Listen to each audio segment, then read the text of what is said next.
Price God. ஆண்டவர் இயேசு கிறிஸ்து நாமத்தினாலே வாழ்த்துக்கள். வசனத்தை வாசிக்கிறேன். சங்கீதம் 146 வசனம் 2. நான் உயிரோடு இருக்க மட்டும் கர்த்தரை துதிப்பேன், நான் உள்ளளவும் என் தேவனை கீர்த்தனம் பண்ணுவேன் என்று சொல்லி சங்கீதக்காரனை தாவீது சொல்கிறார். தாவீது எழுதின எல்லா சங்கீதத்திலும் அடிப்படையாக துதியை வைத்து எழுதியிருக்கிறத பார்க்கிறோம். துதியினால் துதிக்கும் பொழுது எதற்காக நான் சிருஷ்டிக்கப்பட்டிருக்கிறேன், உயிரோடு இருக்க மட்டும் துதிப்பேன்.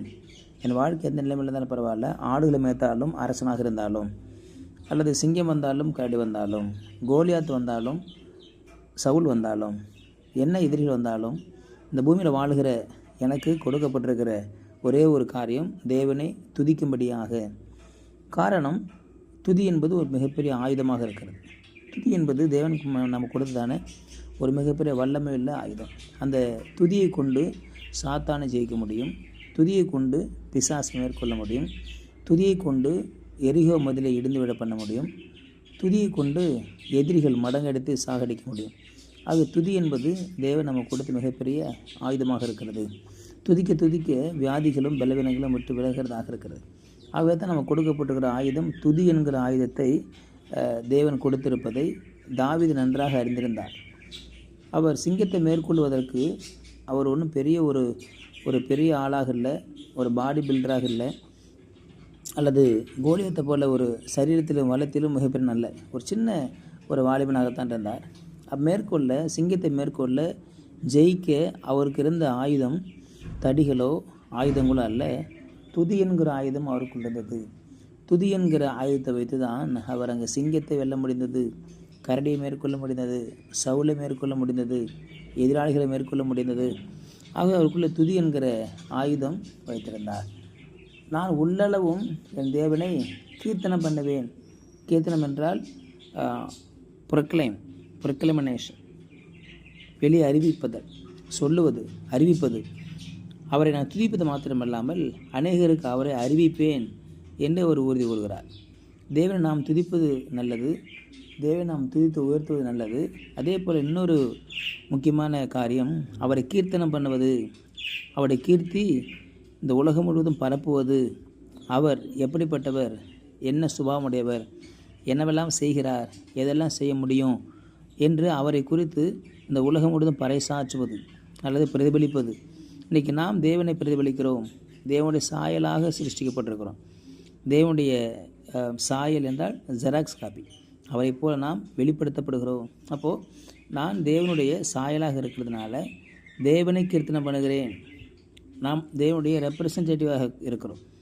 தேவனுடைய பிள்ளைகளாக இருப்பதனால, தேவ சாயலை தரித்திருப்பதனால தேவனுடைய சுபாவங்களை வெளிப்படுத்துகிறோம், தேவனுடைய செய்கைகளை வெளிப்படுத்துகிறோம், தேவனுடைய பிரஸ்தாபத்தை வெளிப்படுத்துகிறோம், தேவனையே வெளிப்படுத்துகிறோம்.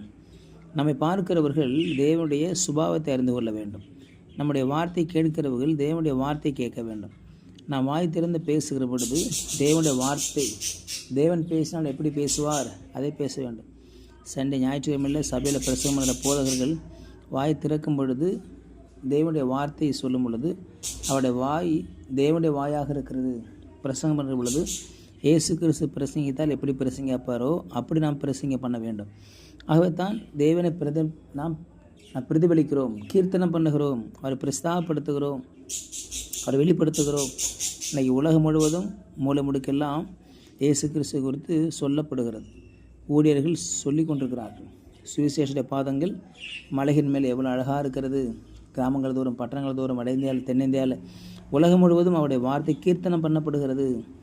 தாவீது அறிந்திருந்தார், நான் துதிப்பதற்கும் அவருடைய துதியை மற்றவர்களுக்கு சொல்வதற்கும் அவருடைய கீர்த்தியை என பிரசித்தப்படுத்துவதற்கும் தேவனை உருவாக்கியிருக்கிறார். உயிரோடு இருக்க மட்டும் உள்ள அளவும் ரெண்டே வேலை தான். ஒன்று வேலை தேவனை துதிப்பது, இன்னொன்று தேவனை கீர்த்தனம் பண்ணுவது, உலகம் முழுவதும் தேவனை குறித்து பறைசாற்றுவது, தேவனுடைய வார்த்தையை பிரசங்கம் பண்ணுவது, தேவனுடைய வார்த்தையை சொல்லுவது.